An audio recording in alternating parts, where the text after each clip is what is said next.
Welcome to Steelers Wrap Up on Pittsburgh CW. Hello and welcome to Steelers Wrap Up here in Pittsburgh CW. I'm Rich Walsh. Tonight we'll be wrapping up the week of the Pittsburgh Steelers football team. We'll hear from the players and coaches as they prepared for a key divisional game this weekend against Cincinnati. And Merril Hoge will check in to tell us how the Steelers have improved in the run game. But we start the show with a look back at their big win on Sunday against the Saints through Steelers TV's sights and sounds.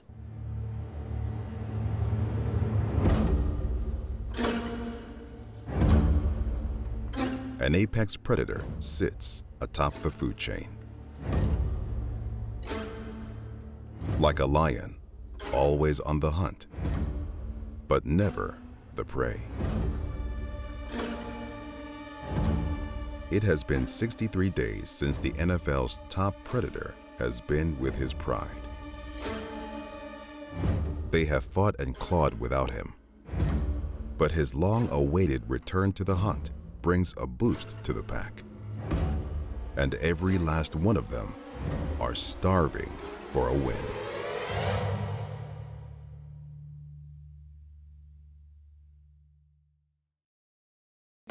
Mike Tomlin's goal was to start fast, and his team was happy to oblige. Dalton, quick count, hands it to Kamara, and he goes into the line, but not much going on there. The black shirts had the gaps controlled, including T.J. Watt wreaking havoc like he can. Well, we saw T.J. Watt getting the crowd abbreviated, getting them into the game, getting them a little bit excited.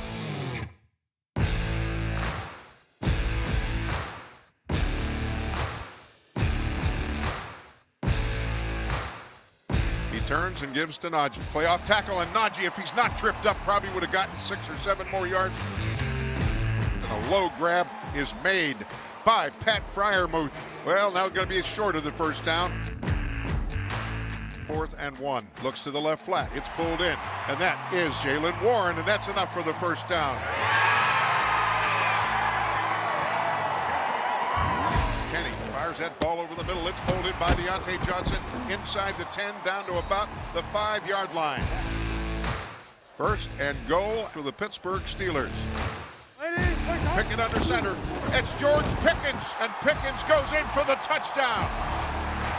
A handoff from Kenny Pickett to Pickens, and the rookie from Georgia gets his first black and gold touchdown rushing of his career. He might as well ran the QB sneak. I want to know when the Jets sneak. Hey, he just created it. Hey, created. He just created it. He's the architect. Kamara gets open space off the right side, up over the 40, first down to the 45, and he's tackled at the 47-yard line. Fakes, fires it over the middle. The pass is caught, and that's a first down right to left. Starts to run, and he is tackled from behind by T.J. Watt at the 26-yard line. Needed 11, got 1. The ball is down. The kick is on its way. It's up and good. And so the Saints get on the board. Saints get the ball for a 1st and 10 with 1:53 to go till halftime. Fires that pass to the left, and it's pulled in. Steelers miss a tackle. Pulled in on a diving grab by Chris Olave. He's back. Dalton throws the quick out. That's a first down pickup, and getting out of bounds is tight end Juwan Johnson. Back with a snap. Throws that out to the goal line, touchdown. Wide open was tight end Juwan Johnson. They got the ball at the 29 with a $1:53 left, and they score with 19 seconds to go till halftime. Shotgun snap, Kenny back. Throws that long pass down the sideline. It pulled in! Diontae Johnson to the 20-yard line and tackled at the 18 of the Saints. A terrific pass by Pickett and a better catch by Diontae Johnson. One safety high, let it fly, baby. Kick is up, and the kick is good, and the Steelers forge ahead. And the Saints trail 13-10. He's back. He looks, he waits, he fires a pass, and it's intercepted on the tip at the 45-yard line. DeMonte Casey took it off the hands of Jarvis Landry and said, "Thank you very much." This is the guy that led the NFL in interceptions just a few years back. They call him Diontae Casey. We call him Diontae Crazy. Wow, what a great contribution here. The river's that way. The river right there. Where's the river at? Yeah, guys. Why you didn't come down this end zone? Oh, I ran the wrong end zone. Yeah, why you didn't come down here? That's what I was trying to do. I was looking for the river. He told me too.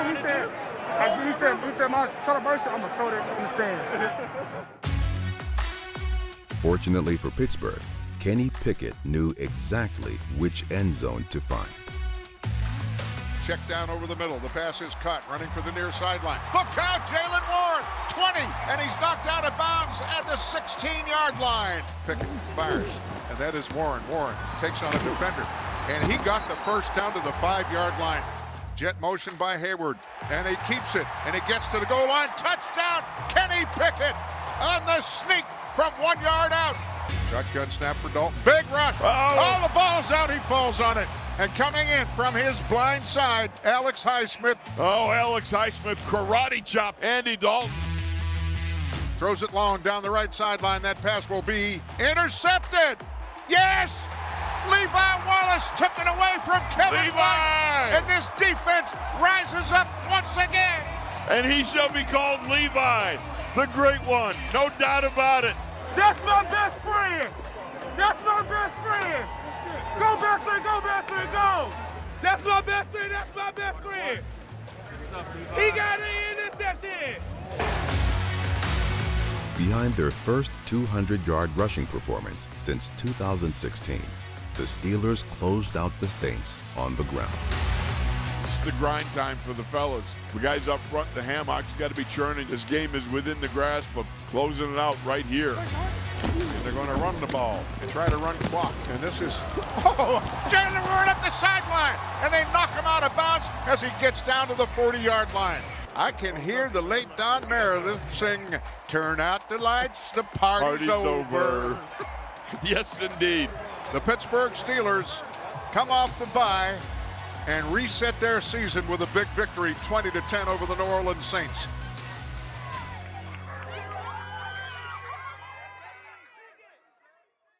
Our thanks to Steelers TV for providing those sights and sounds from an uplifting win. That victory surely provided much needed good vibes at the practice facility this week. I made my rounds gathering interviews with the players and coaches, and coming up, we'll bring you the best of that sound when we return on Steelers Wrap Up.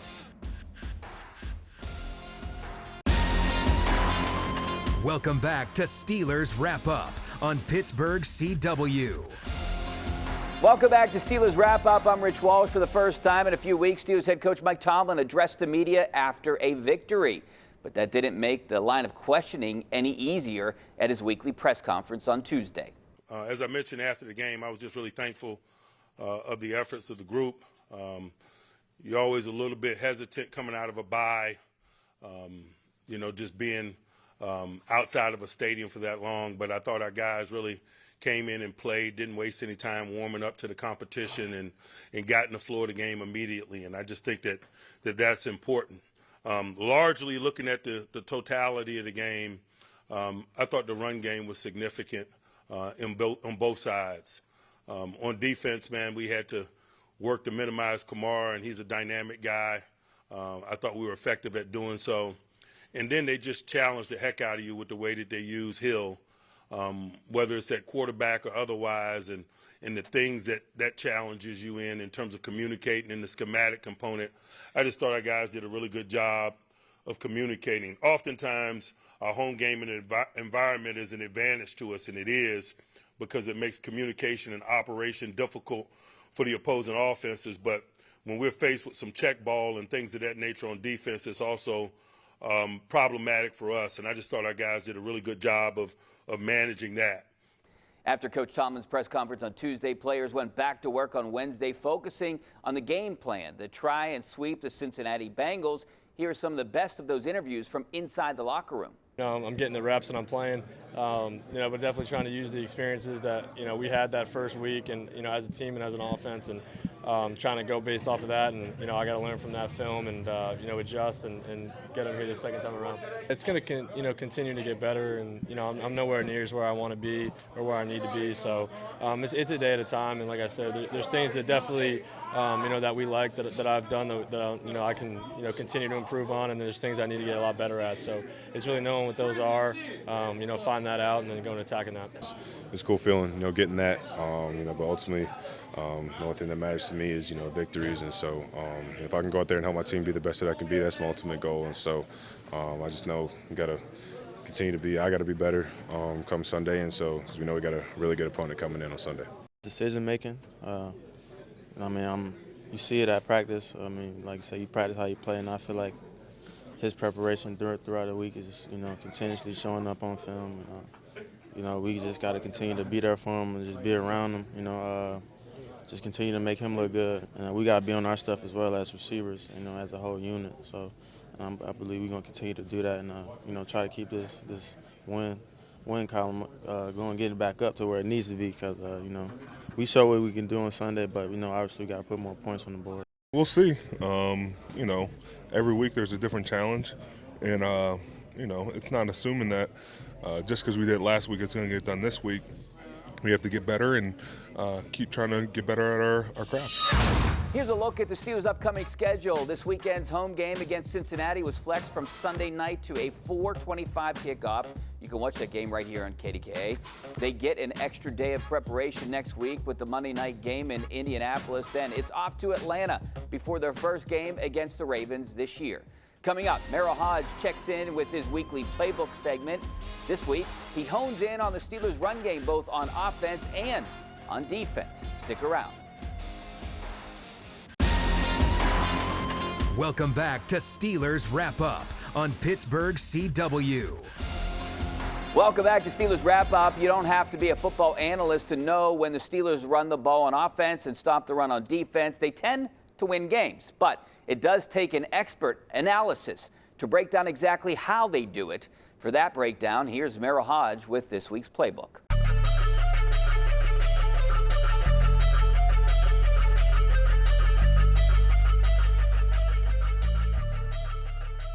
Hi everyone, welcome into the Factorback Studios for the AccuSure Playbook. Big time win for the Steelers against the New Orleans Saints. They did one of the most important things you must do to win consistently in the National Football League. They controlled the tempo of the game. You might be thinking, now what does that mean? They ran the football offensively and they stopped the run defensively. When you run the ball offensively, you control the game. Defensively, when you stop the run, you control the opponent. And they did that on both sides of the ball. I want to take a look or show you two plays that illustrates what they did on a consistent basis. First of all, the offensive line. So let's start with the offense. The one thing, or the most important thing, or the most important line in football is this: the line of scrimmage. Now, this line of scrimmage is pivotal. If you play on this side of the line of scrimmage, it's going to be a very good day. If these guys play on this side of the line of scrimmage, it's going to be a bad day. On this particular day, they played on the other side of the line of scrimmage. Let's just watch the snap of the ball and what happens. They immediately control the line of scrimmage. Okay, line of scrimmage right here. Well, where are they? They are all playing over here. They're on the other side of the line of scrimmage. With speed too, by the way. They're getting people knocked off the ball, people are on the ground, and everybody is accounted for. When you do that, you give this cat, Najee Harris, running lanes. Now that's a canali. Unfortunately, he gets tripped up here. It's a 7-yard run, but could have been a 27-yard run. Okay, remember, most important line of scrimmage. What side of the line of scrimmage do you want to play on now? Well, since you're on defense, you want to play here. You got to be over here. You don't want them to play on the other side. Let's snap the ball. What happens? Well, here's the line of scrimmage. You already have guys on the other side. All right? Defensively, they're winning, especially at the point of attack. And this is a power O that the Saints love to run and run successfully against everybody in football this year. Well, not on Sunday. The Steelers did a great job. Now, they did some things schematically to help that out. Notice they're shifting right here. Now, they're doing that for a reason. You put a big defensive lineman down on these tight ends. This is going to be the point of attack, too. You know that their quarterback, Taysom Hill, is going to be coming downhill like this. And then, listen, we got to acknowledge T.J. Watt being back. This is what I love about him. He plays all aspects of football. This is a great job of penetrating and getting in there so that Bush can come here and Spillane can get on the outside. Great team defense, just a super job. Controlling the line of scrimmage, attacking it. Look at that. I mean, that is awesome right here. Great drive ball. Your linebackers, you got all kind of disruption. You've penetrated the line of scrimmage and you've won the line of scrimmage. They did that on a consistent basis, offensively and defensively. So now that we have seen it happen, now you just got to do it every Sunday. The one thing that's important, if they can control the tempo and the line of scrimmage, they have a chance to win each and every week, and that means this week again. Our thanks to Merril Hoge and the crew over at Steelers TV for another great playbook. Coming up next, we sit down with the man all Steelers tight ends will forever be compared to. Bob Pompiani goes one-on-one with Heath. Stick around. Welcome back to Steelers Wrap Up on Pittsburgh CW. Welcome back to Steelers Wrap Up here on Pittsburgh CW. I'm Rich Walsh. Last week, the Steelers inducted 4 new members into their Hall of Honor. One was a former high school quarterback who turned himself into one of the most legendary pass catchers in Steelers history. Bob Pompiani had a chance to sit down with Heath Miller to discuss his terrific career.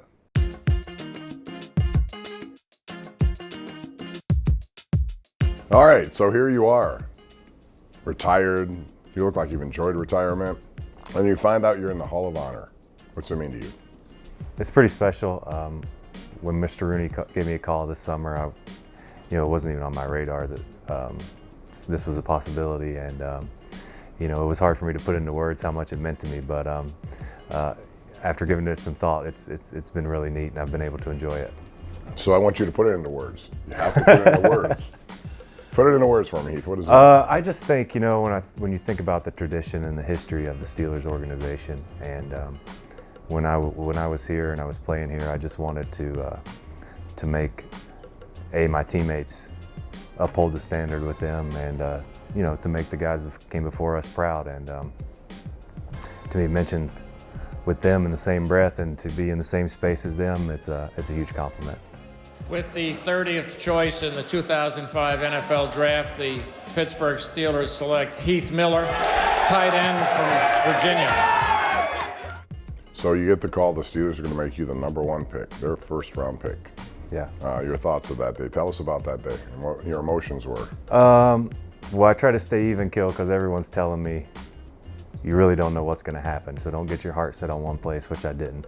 But I knew that the first team I met with at the Combine was the Steelers. And then I came in here for a visit because I was injured. I didn't work out at the Combine. I didn't work out at all for any team. So I didn't know how that would affect me going into the draft. So that was kind of the unknown. And it got to a certain point after a couple teams didn't select me. Then I'm looking down the list and I'm like, well, they have a tight end, they have a tight end. And the next team was the Steelers. So I'm like, well, if the Steelers don't take me, I don't know where I'm going to go after that. So, yeah, everything worked out perfectly. It did, and you, as a rookie, came into a team that was pretty ready-made. How was that? And I mean, as a young kid coming into a team with that many star players, what was it like? Well, I knew I had to get my stuff together and not mess up. Pressure. Because, they were 15-1 the year before, and there was just so many great players on that team. And like I said, I didn't want to let the team down. I didn't want to let those guys down because a lot of those guys were on the back end of their career. And, this was their opportunity to finally win a Super Bowl. And so, when I stepped in the huddle, I knew that, it was a good kind of pressure that I needed to meet the standard that they expected and earn their trust and respect.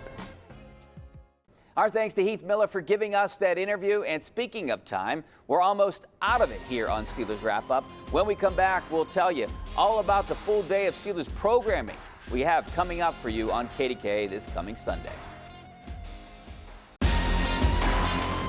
Welcome back to Steelers Wrap Up on Pittsburgh CW. Welcome back. We're almost wrapped up here on Steelers Wrap Up, but we did want to let you know all about our Steelers Sunday of programming on KDK and WPCW. It's all football all the time at 1 p.m. on KDK. It's the Browns versus the Bills in a game that was moved to Detroit because of a blizzard in Buffalo. Then it's the Steelers and Bengals at 4:25. After the game, switch over to Pittsburgh CW for our post-game coverage with Extra Point at 7:30, followed by the Ireland Contracting Nightly Sports Call Special Edition. We cap things off around midnight with the #1 Cochran Sports Showdown on KDK. That's all the time we have for tonight. Thanks for watching. I'm Rich Walsh. Have a great night and weekend, and we'll see you next week.